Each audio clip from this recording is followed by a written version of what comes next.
اعوذ باللہ من الشیطان الرجیم بسم اللہ الرحمن الرحیم۔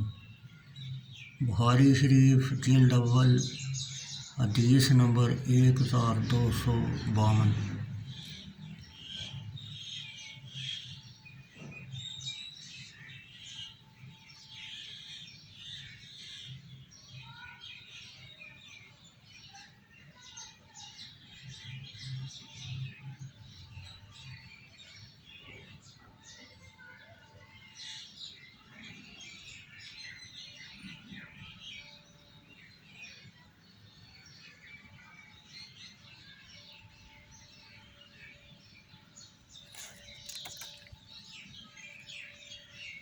حضرت انس بن مالک رضی اللہ تعالیٰ عنہ نبی اکرم صلی اللہ علیہ وسلم سے روایت کرتے ہیں، آپ نے فرمایا، جب بندہ مومن و مخلص اپنی قبر میں رکھ دیا جاتا ہے اور دفن کے بعد اس سے منہ پھیر کر اس کے ساتھی واپس جاتے ہیں،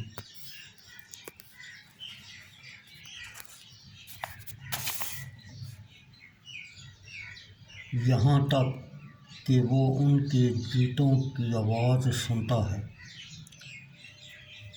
اس کے پاس دو فرشتے منکر اور نکیر آتے ہیں اور اس کو بٹھا لیتے ہیں، اور وہ دونوں کو کہتے ہیں، اس شخص کے حق میں تو کیا کہتا تھا، یعنی محمد صلی اللہ علیہ وسلم۔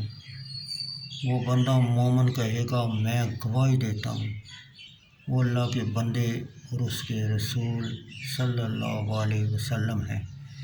اس سے کہا جاتا ہے، جہنم میں جو تیری جگہ تھی اس کو دیکھ لے، اللہ تعالیٰ نے تیری اس جگہ کو جنت میں بدل دیا ہے۔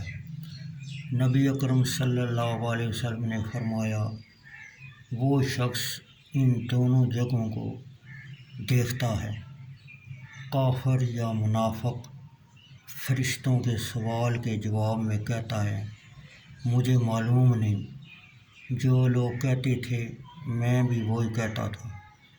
اس سے کہا جائے گا، نہ تو نے جانا اور نہ ہی تو نے قرآن پڑھا، یعنی تو اپنی روایت اور تلاوت سے منقطع نہیں ہوا۔